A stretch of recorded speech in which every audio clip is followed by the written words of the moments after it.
So, ipaparipak ko lang yung hub.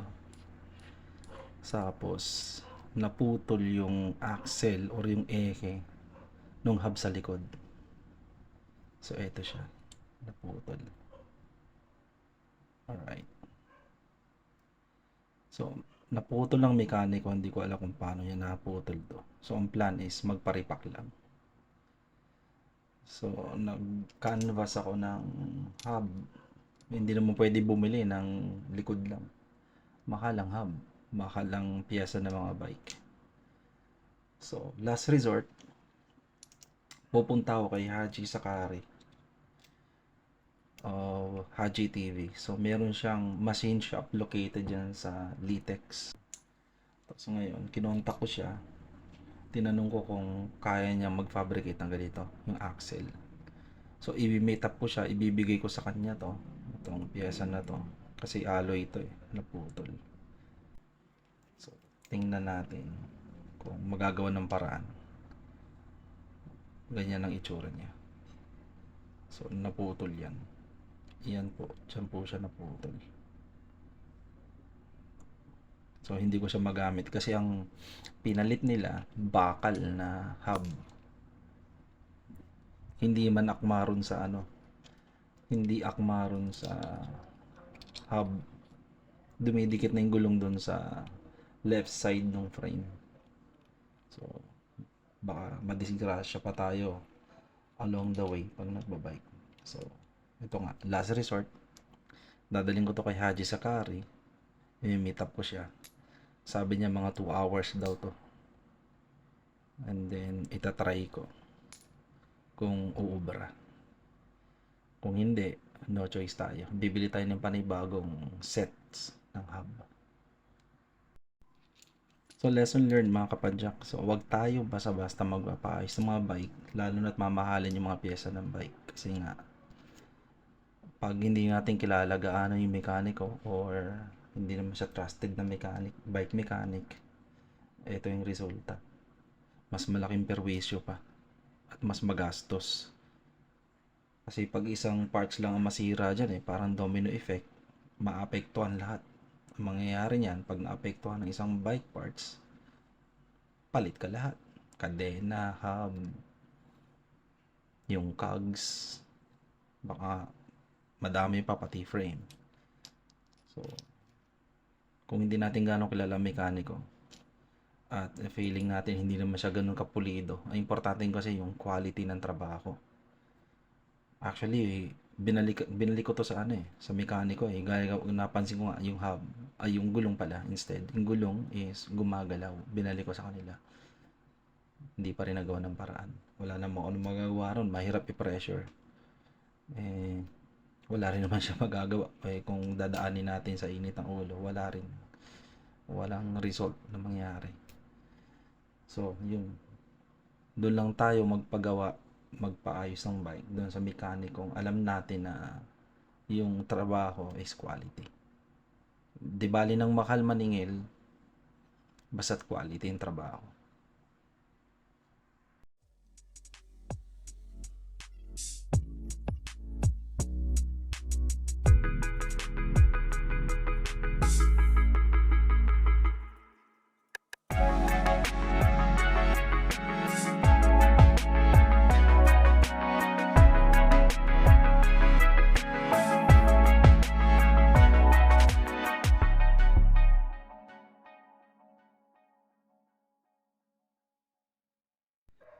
Okay, mga kapadyak, ito na po yung na-fabricate ni Haji na ehe or axle. Pero ang ginamit niya rito, bakal, hindi alloy. Yung bakal na malaking ano to eh, malaking parang bolts and nuts na malaki na ginagamit sa truck. So, ito yung ginaya niya. Pinakalaki niya to. Ayan. So, halos magkapareho. Okay. Ayan na.